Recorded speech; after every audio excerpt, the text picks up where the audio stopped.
నమస్తే.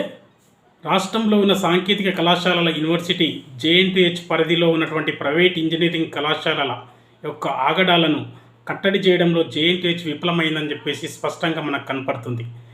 కారణం ఏంటంటే జేఎన్టీహెచ్ తనిఖీల పేరుతో ప్రతి ఏడాది తనిఖీలు చేస్తుంది. తనిఖీలు చేసినప్పుడు ఏం చేస్తుంది? అక్కడ చూడాల్సింది ఏంటి? విద్యార్థులకు నాణ్యమైనటువంటి విద్య అందించే అధ్యాపకులు ఉన్నారా లేదా చూడాలి. వారికి కావాల్సినటువంటి ల్యాబ్స్ ఉన్నాయా లేదా చూడాలి. లైబ్రరీలో అవైలబుల్లో ఉండాల్సినటువంటి బుక్లు ఉన్నాయా లేవా చూడాలి. కానీ ఇది ఎక్కడ చూడకుండా నిమ్మకు నీరెత్తినట్లుగా సైలెంట్గా వెళ్ళడం, సామరస్యంగా రావడం అనేది ఒక పద్ధతిగా పెట్టుకున్నటువంటి జేఎన్టీహెచ్ గత కొన్నేళ్లుగా ఇదే తతంగా నడుస్తూ ఉంది. కాలేజీలలో కనీస క్యాటర్ రేషియో 1:2:6 అనే రేషియో ఎక్కడ కూడా లేనటువంటి పరిస్థితి. కానీ ఆ విషయంలో కనీసం కూడా పట్టించుకోకుండా నిమ్మకు నీరెత్తినట్లుగా వ్యవహరిస్తున్నటువంటి జేఎన్టీహెచ్ మరియు ఉద్యోగుల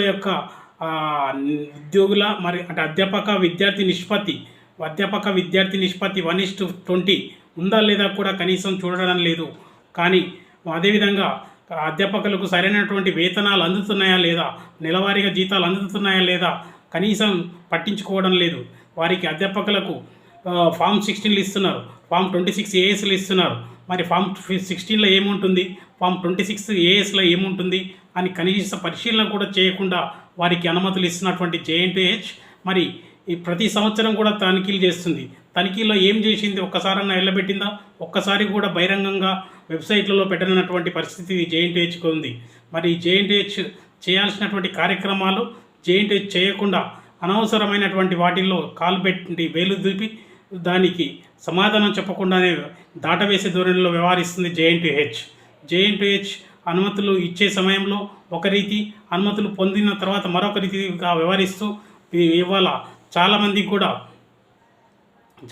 కూడా వ్యవహారం చాలా పెద్దగా ఇష్యూగా మారే అవకాశం అయితే కనపడుతున్నటువంటిది.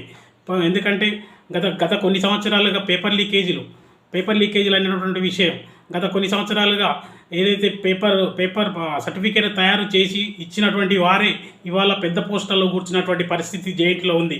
మరి అలాంటి వారిని కూర్చోబెడితే ఎవరికి నాణ్యమైనటువంటి విద్య అందుతుంది, ఎవరికి న్యాయం జరుగుతుంది, ఎవరికి ప్రభుత్వం సహకరిస్తుందో చెప్పాల్సినటువంటి అవసరం అయితే కనపడుతుంది.